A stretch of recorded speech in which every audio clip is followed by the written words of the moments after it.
이탈리아에서 파스타가 가격이 20%가 인상이 됐답니다. 그러면서 유럽이 식량 위기에 직면했다라고 이야기합니다. 저게 과연 유럽만의 이야기일까요? 이탈리아만의 얘기일까요? 한국 얘기라고 이름을 바꿔도 하나도 이상하지 않을 것 같습니다. 한국은 이미 물가가, 특히나 식당 물가, 외식 물가가 미친듯이 오르고 있습니다. 라면 가격도 오르고 떡볶이 가격도 오르고 피자 가격도 오르고 상상을 초월할 정도로 계속 올라가고 있죠. 이게 2023년 하반기도 24년도 당분간은 계속 올라갈 수밖에 없다라는 겁니다. 이렇게 미친듯이 물가가 올라가는데 사람들은 어떨까요? 이렇게 올라가는 가격에 하면서 지금은 그냥 쓰고 있지만 이제 곧 한계에 부닥칠 거다라고 봐야 됩니다. 한계에 왜 부닥치겠습니까? 왜? 이제 서서히 경기대응 완충자본 실행하고 하면 이제 충당금 적립을 금융권들이 해야 되기 때문에 대출을 중단하고 가상금리를 먹이면 사람들이 이제 쓸 돈이 더 없는 거죠. 극단적으로 소비를 줄일 수밖에 없다라는 겁니다. 회사에서 나가라고 하는데 월 소득이 갑자기 줄어드니 쓰려고 해도 쓸 수가 없는 거죠. 이 어떻게 해야 되는 거지?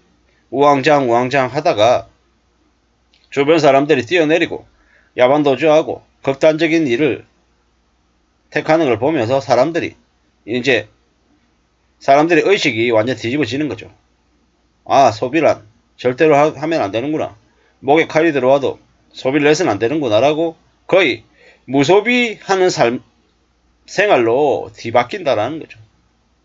그러면 어떻게 되겠습니까? 그러면 충격적인 사항들이 되는 거죠. 답이 없는 겁니다. 두렵고 겁나고 무서워하는 일들이 속수무책으로 벌어집니다. 중산층들 태어날 때부터 아파트에 살았고 결혼할 때 아파트 생활하고 철마다 여행 다녔고 뷔페 먹으러 가고 외식하고 그게 당연하다라고 생각하면서 살았는데 백화점 다니는 게 당연하다고 생각했는데 갑자기 상황이 안 좋아져서 빚 때문에 빌라라 단독주택으로 이사를 해야 되고 전통시장 가자고 하면 그 가족들이 버티겠냐고요. 근데 처음에는 못 버티고 못 견디고 부부나 가족들 간에 불화가 있고 싸우고 난리가 나겠죠. 근데 이제 어쩔 수 없이 그러한 상황에 정해야 되는 처지까지 내몰린다라는 거죠. 괜찮겠냐고요.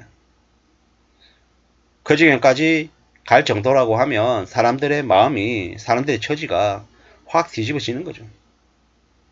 사람들은 보통 자기가 생각하던 것, 자기가 행동하던 것들이 쉽게 바뀌지 않습니다. 그게 확 바뀌려면 어떤 일이 생겨야 됩니까? 아주 극단적인, 아주 충격적인 일이 벌어져야 사람들은 그렇게 변화를 추구합니다. 앞으로 이제 사람들이 변화를 추구한 일들이 생기겠죠. 생길 겁니다. 왜 그렇게 되나? 굳이 그렇게 살아야 되나? 이런 얘기들을 많이 할 텐데 확실한 건 뭐다? 꽤 충격적인 일들이 벌어질 것이고 그러한 일들이 쉽게 개선되지 않을 거다라는 겁니다. 우리가 1997년, 98년에 IMF 때는 경제 성장률이 얼마였습니까? 7%에서 한 11%쯤 됐어요.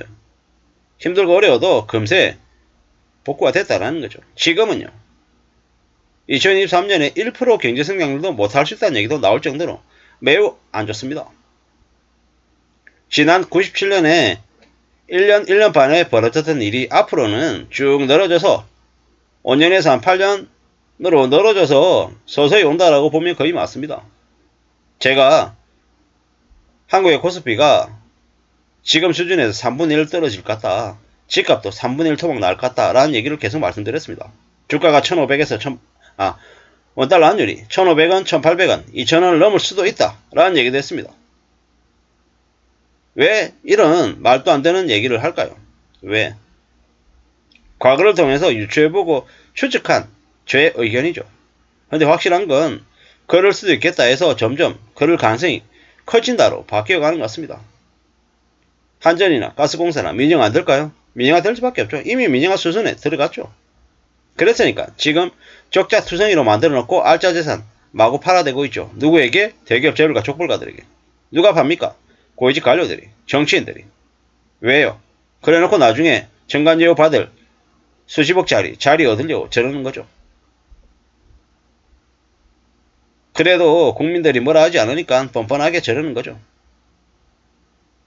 막장이라 막장 이렇게 얘기하지만 어느 누구나 제지받지 않으니까 아무도 두려움 갖지 않고 저러고 사는 거죠.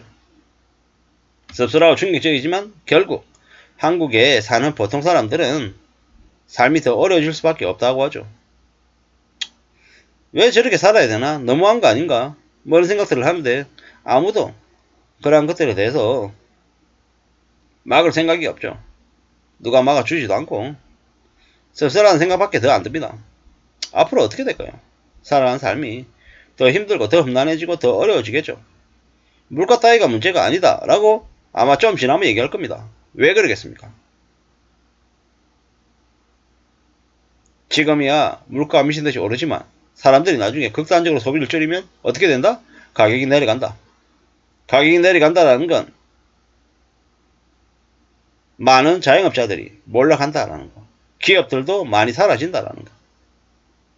선진국처럼 바뀐다라는 거. 이 나라 일본의 모습이 한국에도 벌어진다라고 보면 거의 맞습니다. 뭐 청년들이 결혼도 안 하고 애도 안 낳고 뭐 더 열심히 일할 생각도 안 할 겁니다. 왜? 열심히 일해도 받는 월급이 그다지 올라가지 않으니까 기본급 사회가 되는 거죠. 그리고 나몰라라하고 야반도주하고 염치 없이 바뀌고 뭐 이런 일도 비일비재하게 발생할 거고요.